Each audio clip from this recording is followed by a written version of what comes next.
If I had to tell you about a team who've spent 700 plus million in the last 7 years, who are building a 500 plus million stadium that's getting announced soon, you'd think it's a team challenging for the Premier League, in the Champions League, and just completely dominating, or at least trying to. But in fact, that team's Everton, and they're doing the exact opposite, really. So let's just dive in to see what has gone wrong with this Everton team. I mean, just tiny bit of background and context. Everton have been recently deducted 10 points, which is the largest amount in Premier League history, due to financial, complications. And it all started when Farhad Moshiri bought the club. We bought a 49.9% stake of it in 2016 after selling a stake in Arsenal. And he eventually raised to about 94-95%, so he's the majority shareholder. And it turned into, he tried to build Everton into one of the dynasties, pumped so much money into them, as we've seen. They're currently building a stadium on the docks in Liverpool. I think it's about £550 million at the moment. And it's an incredible looking stadium. It's going to be a fantastic destination for, fans and everyone. But if they are in the Championship, that's going to be a bit of a problem. And you just look at the signings, because that's the main bit I want to do in this video. Just look at the signings, what Everton have done, and how they've mismanaged the money, how they've been taken for, fools really by other clubs. And it's a complete snowball effect that's put Everton in the position that they're in today. And hindsight's a wonderful thing, obviously. I can look back at all these transfers and go, it was terrible at the time, why did they do it? But if you look back at the first transfer window, when Moshiri came in, 16-17 season, bought Yannick Bolasie for just under 30 million, Morgan Schneiderlin from Man United, Ashley Williams from Swansea, the Swansea captain, he was good at the time. They bought Calvert-Lewin for just under 2 million, Idrissa Gueye from Aston Villa. And you look at that, it's actually quite a promising transfer window. Did they probably overpay a bit for Yannick Bolasie at the time? Yes.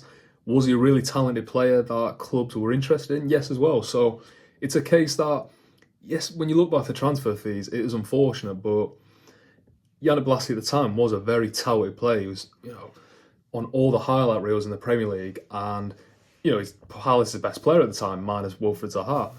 But unfortunately with him, he did his ACL, which stunted his Everton career massively. And the other signings, it's a tough one, because a lot of Everton fans out there will tell me, Ashley Williams played a lot of games for the club and he was a good servant for them, which I think he was. However, this is mainly, one of the main problems for Everton.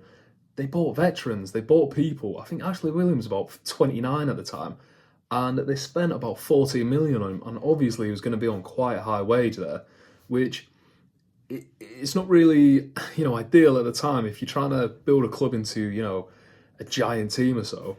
Buying a lot of these veterans like a Schneiderlin, who didn't really succeed at Man United, was good at Southampton, but 24 million for him was quite a lot at the time. And I'm not just going to go back at every transfer window and just critique what Everton did, because that'd be really easy just look back in hindsight. And if you look at the time, they did sell John Stones to Man City, which was a massive loss for them. They made a lot of money off him, around 50 million. But they had to replace him, and I do understand bringing an experienced player like Ashley Williams in, a Welsh international, a very experienced Premier League player.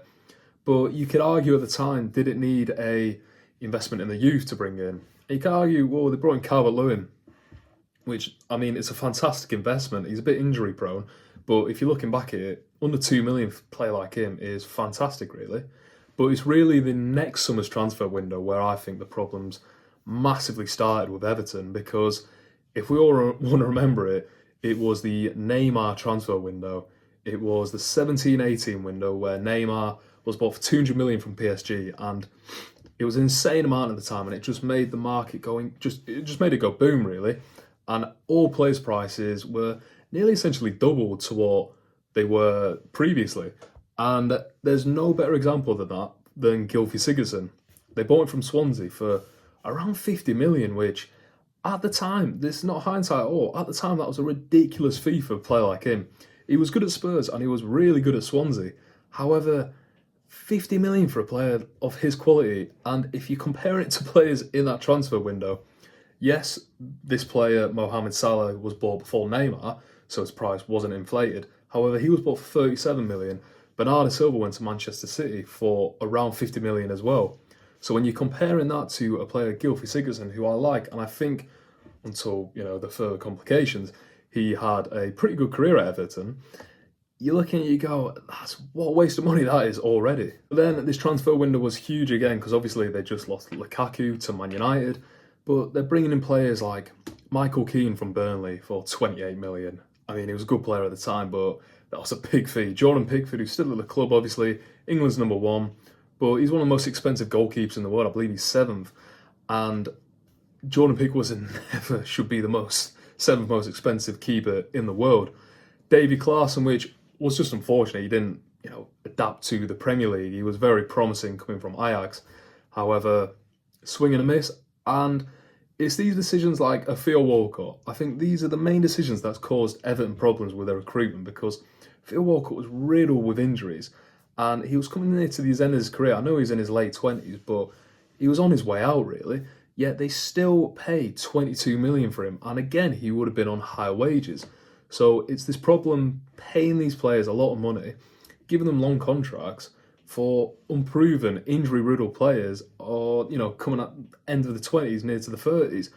And it just seems a silly thing because from what I've read, Farhad Moshiri he's football mad. Apparently he's a football savant. From what I read, he could tell you the Galatasaray third choice left back. That's one of the quotes I've seen. And I understand that, but from all accounts as well, he's very involved and he wants to know why they can't sign these players and essentially throw money at it, which I personally think when an owner has that much control over a club, I think is a recipe for disaster. And we've seen it with, the signings that they made. And it just seemed completely different to the approach Everton used to have, especially under David Moyes, because he was working under a shoestring budget. And I remember it was a shock when they bought Fellaini for over 20 million. But, they bought players like Tim Cahill from Millwall, who became a club legend, Tim Howard from Man United for cheap prices, who became a club legend.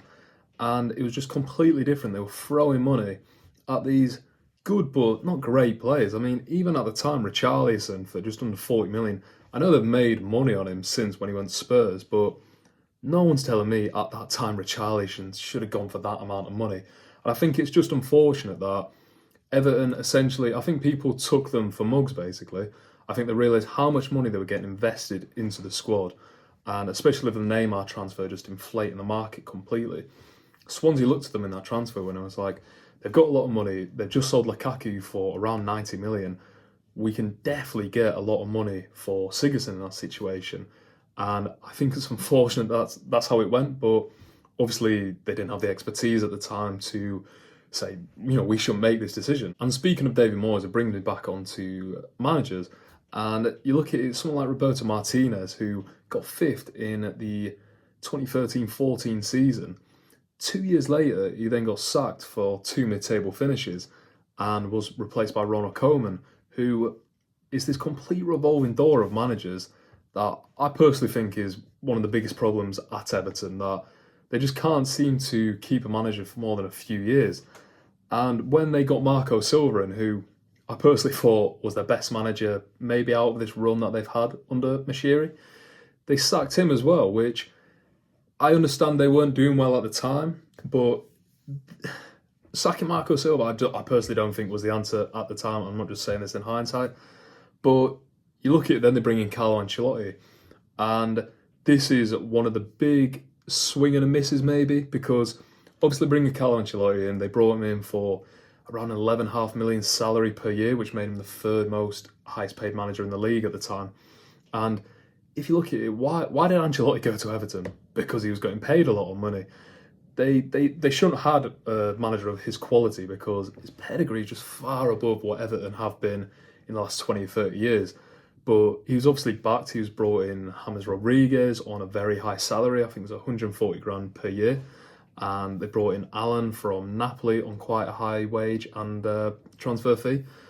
And I think this is a problem where they completely backed Ancelotti. And it started well with them. In the 2021 season, they were first for a while, weren't they? I think they won their first 7 straight games in all comps, which in hindsight, I think Ancelotti, he did do a good job there. And I know they teetered off near the end, but could you say it was never going to be a good marriage with them two? He was always going to be looking elsewhere for a higher job, as he did with Real Madrid. I believe he even took a pay cut for that job. But if you look with Ancelotti, he should have never been at Everton. And The fact that they completely backed him and threw so much money his way, when in reality it was either he'd get top four so they could pay for the stadium, they could pay for the players' wages, and they could continue this train of spending a lot of money keeping high-paid managers, or they could lose him and then they've got all these players on really high wages, and then they bring in Rafa Benitez, which who could have seen that was going to be bad? A Liverpool legend manager gone to Everton, and the minute he does bad, the fans turn on him. It was going to happen, and I just don't understand these constant changes in the managerial role, and it just seems stupid decisions from the higher ups, really. I don't personally think Everton are going to get relegated this season, despite, even with the 10-point deduction. However, I think they're just going back into bad habits again. In the 2022-23 summer window, I thought they had a really good window. I thought they brought in players like Dwight McNeil, they brought in Onana, the big centre mid lad, they brought in Maupay, which didn't end up well, but at the time I thought it wasn't a bad transfer for about 10 million. James Garner, I really liked him at Forest. I think he's a fantastic player, and he could even be an England international one day. So they're all making these good moves, even James Tarkowski on a free. However, they go back into the bad habits of Beto.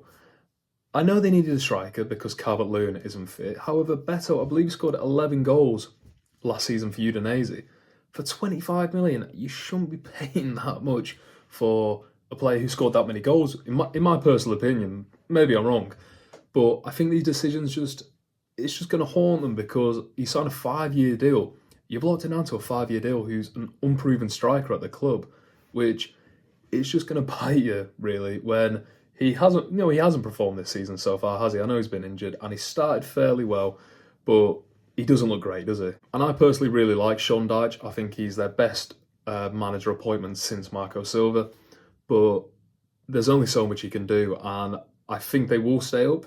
However, if they continue this, and especially with the stadium, it's going to be a massive financial mess, because if they do somehow get relegated, then what is going to happen to Everton? Because they've spent 500-600 million on this stadium. They'll have these players on ridiculous wages. It seems like it's an absolute car crash that is just continuing to happen. And unfortunately, Gylfi Sigurdsson, that's just unfortunate for the club that he messed up outside of football. And that was completely his fault. But I believe the club still had to pay him his wage for about 2 years, which I believe is on about 90 grand a week, which for a player who isn't playing for you to send that amount of money to him is just ridiculous, and it's going to really hinder the club, which is what it did. But yeah, let me know what you think about Everton. I mean, they're a massive club, massive history, but they've just been mismanaged so poorly. And I think in hindsight, you can go, the Ancelotti thing didn't work. At the time, why wouldn't they go for it? You can get someone like him who's won 3-4 European Cups at that time. Why wouldn't you? And I completely, I admire the optimism trying to back him and trying to win the league and get in the Champions League. It didn't work, and I think this comes to bite them in the arse, really. But yeah, if you could like this video, that'd be great. If you could comment, if you're an Everton fan, tell me I'm wrong. I'm a Liverpool fan, but I'm trying to be as, unbiased as possible in this. If you're just neutral, tell me what you think of Everton. I know it's a mess at the moment. If you're new here, if you could subscribe, that'd be great. And yeah, thanks for watching.